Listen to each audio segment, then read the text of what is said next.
तो स्वागत है आप सभी का हमारे YouTube channel champion coaching classes में। आप जुड़ चुके हैं बायोलॉजी एजुकेटर साइंस अध्ययन चैंपियन कोचिंग क्लासेस में। तो आज आपके लिए लेकर आए हैं चैप्टर 3 जनन स्वास्थ्य। क्या होता है जनन स्वास्थ्य? आइए हम जनन स्वास्थ्य को पढ़ने से पहले आप लोगों के लिए एक जनन स्वास्थ्य चैप्टर पढ़ने के लिए हम आपको बता दें ओवरव्यू। जनन स्वास्थ्य हमने दूसरे वाले चैप्टर में पढ़ा था, ह्यूमन रिप्रोडक्शन में पढ़ा था हमने कि मानव जनन में पढ़ा था जनन अंग, मादा जनन तंत्र, नर जनन तंत्र। बस वो जो है ना उसी में जनन हमने आपको क्या बताया था। जनन क्या होता है? उत्पन्न होने वाली संतति। यदि कोई मतलब माता हो या पिता हो, इसके द्वारा जो उत्पन्न होने वाली संतति है, मतलब जनन का मतलब होता है निर्माण। किसका निर्माण हो रहा है? कॉन्सेप्ट क्लियर है? तो आइए समझते हैं जनन स्वास्थ्य। इसको पढ़ने से पहले हम लोग इस चैप्टर के ओवरव्यू की बात करेंगे। तो सबसे पहला हमारा टॉपिक है जनन स्वास्थ्य।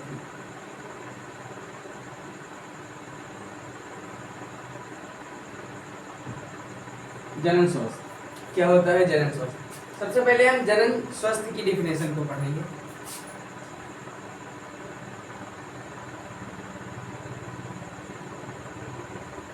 हाँ, तो जनन स्वास्थ्य के क्या दूसरे हैं हमारे? जनन स्वास्थ्य से क्या समस्याएं होती हैं? क्या समस्याएं होती है जनन स्वास्थ्य से? उसके बाद उद्देश्य,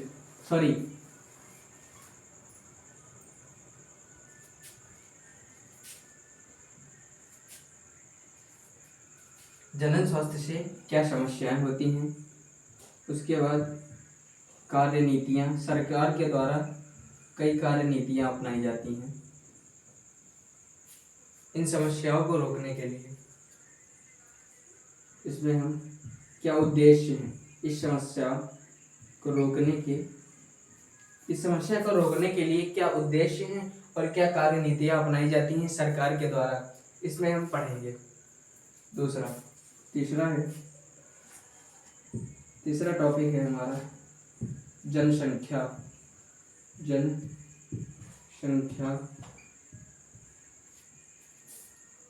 व जनसंख्या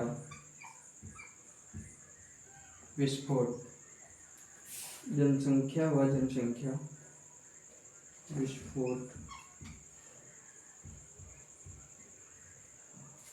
जनसंख्या विस्फोट।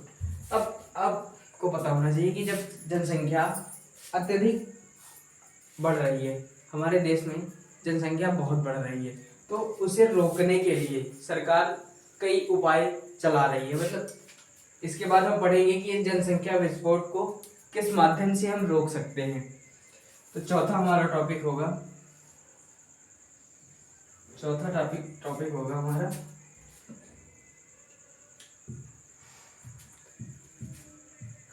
गर्भ निरोधक उपाय।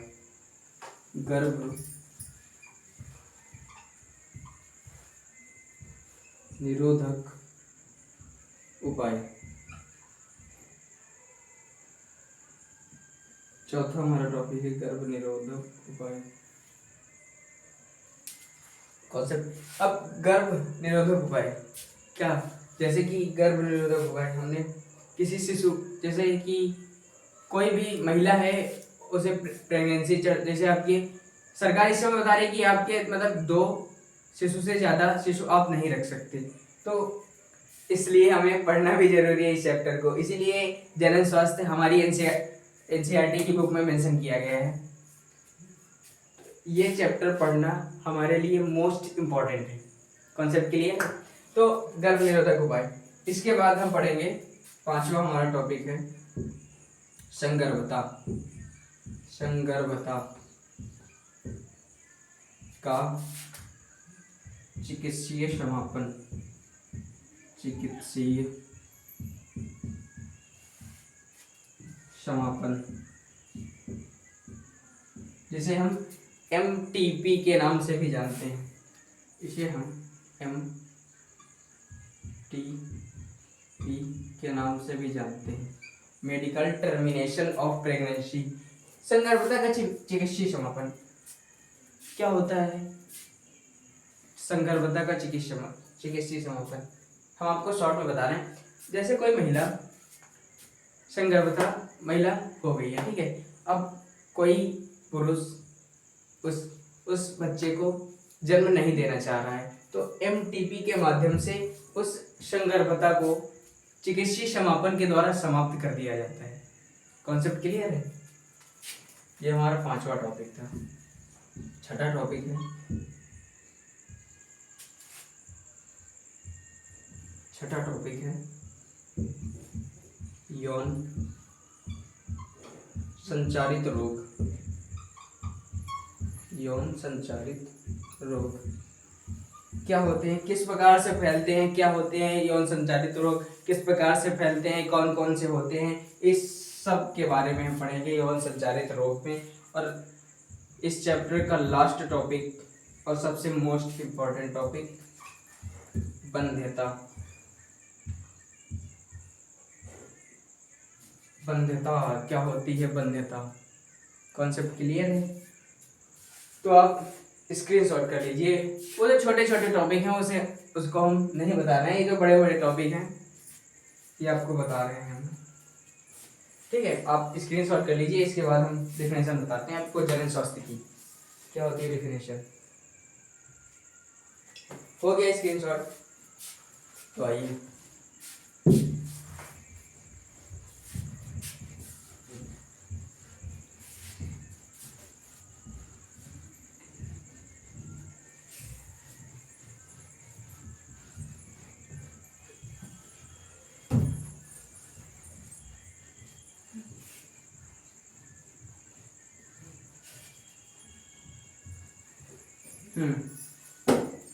हमारी डेफिनेशन क्या थी पहली?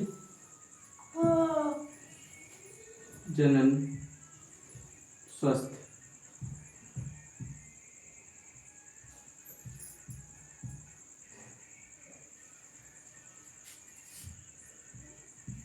Reproduction health. क्या होती है जनन स्वास्थ्य? आपको पता है जनन अंग, जनन स्वास्थ्य, वो जो नर हो या मादा, उनके जनन अंग ठीक प्रकार से काम कर रहे हैं या नहीं, वह स्वस्थ हैं या स्वच्छ हैं कि नहीं, बस इसी डिफिनेशन ऐसे ही होती है। नर जनन, मादा जनन। अब जनन ये अंग स्वच्छ है या नहीं, स्वस्थ है या नहीं, स्वस्थ है या नहीं। अब इसमें एक लोग वो जो WHO है आया, उसने अपनी एक मंत्रणा प्रस्तुत की इस जनन स्वास्थ्य की परिभाषा। उसने कुछ अलग टाइप में बताई कि ऐसा नहीं है कि आपका जनन अंग स्वच्छ हो, स्वस्थ हो तभी वो स्वस्थ होता, स्वच्छ हो या साफ हो तभी वो जनन स्वस्थ कहलाता है, ऐसा नहीं है। बल्कि उसने यह बताया कि आपका जो मानसिक जो मन है वो भी स्वस्थ होना चाहिए। कैसे स्वस्थ होना चाहिए? कि बार बार निगेटिव हमारे मन में बड़े भावनात्मक विचार आते हैं, वो नहीं आने चाहिए। यदि वो आ रहे हैं आपके मन में बार बार, तो समझ लीजिए आप जनन स्वास्थ्य WHO के अनुसार पीड़ित हैं। और शारीरिक रूप से तो है ही कि आपका जनन अंग सही होना चाहिए। तो आपको बताते हैं WHO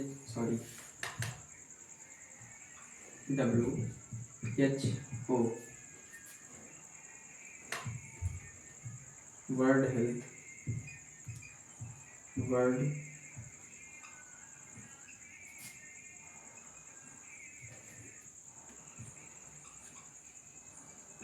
वर्ल्ड हेल्थ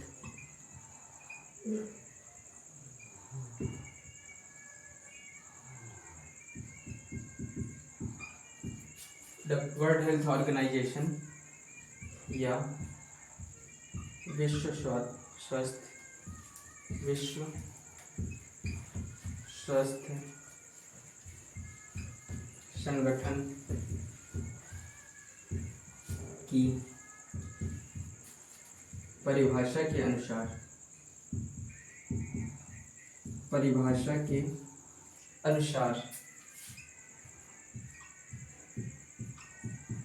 स्वास्थ्य को तीन आयामों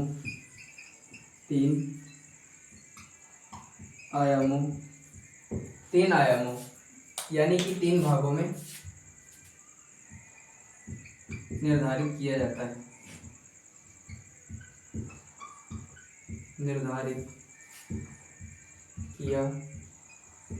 जाता है। शारीरिक, मानसिक व सामाजिक।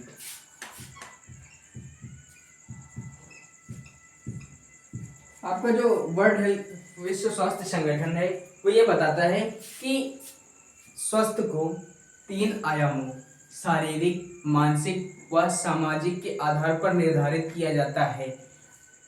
शारीरिक, आपका शरीर जो जनन अंग है, तंत्र है, जनन तंत्र है, वो सही प्रकार से काम करने चाहिए।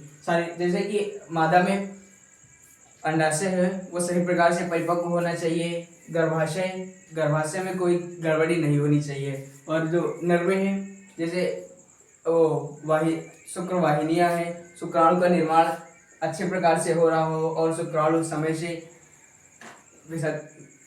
मतलब शुक्रवाहिनियों से उत्सर्जित हो रहा हो ठीक प्रकार से, वो तो शारीरिक हो गए। मानसिक, आपका मन और जो भावनात्मक विचार आपके मन में बार बार आते हैं वो नहीं आने चाहिए। यदि आ रहे हैं तो समझ लीजिए आप WHO के अनुसार स्वस्थ व्यक्ति की श्रेणी में नहीं आ सकते हैं।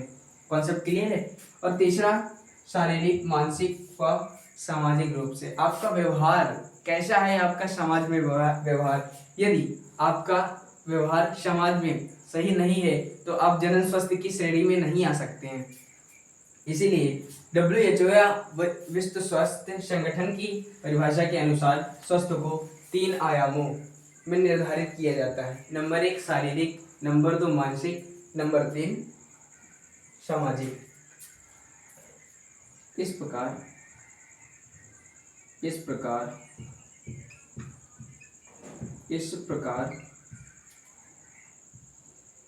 स्वस्थ शरीर की उस अवस्था को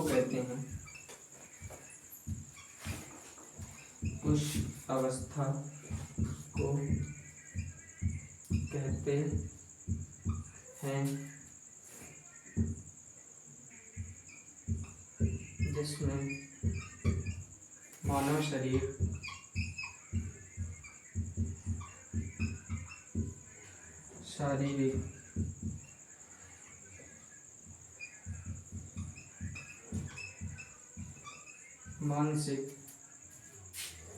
शारीरिक, मानसिक व सामाजिक रूप से पूर्ण स्वस्थ होता है। इतना कॉन्सेप्ट क्लियर है। जनन स्वास्थ्य क्या होता है? जनन स्वास्थ्य की प्रक्रिया हमें एक डेफिनेशन आती है 3 नंबर में बोर्ड परीक्षा में कि जनन स्वास्थ्य की परिभाषा क्या होती है। तो हम लिखेंगे कि WHO या वर्ल्ड हेल्थ ऑर्गेनाइजेशन विश्व स्वास्थ्य संगठन की परिभाषा के अनुसार स्वास्थ्य को 3 आयामों मतलब 3 भागों में निर्धारित किया जाता है। नंबर 1 शारीरिक, नंबर 2 मानसिक, नंबर 3 सामाजिक। इस प्रकार स्वस्थ शरीर की उस अवस्था को कहा जाता है जिसमें मानव शरीर शारीरिक, मानसिक व सामाजिक रूप से पूर्ण स्वस्थ होता है। कॉन्सेप्ट क्लियर है? तो आज के लिए इतना ही। हमें यह आशा है कि आपको समझ में आया होगा क्या होता है जनन स्वास्थ्य और जनन स्वास्थ्य की परिभाषा। कल के लिए आपके लिए लेकर आ रहे हैं हम मोस्ट इम्पॉर्टेंट टॉपिक। आप कल की क्लास में जुड़ना ना भूलें। मिलते हैं, तब तक के लिए मिलते हैं नेक्स्ट वीडियो में। जय हिंद।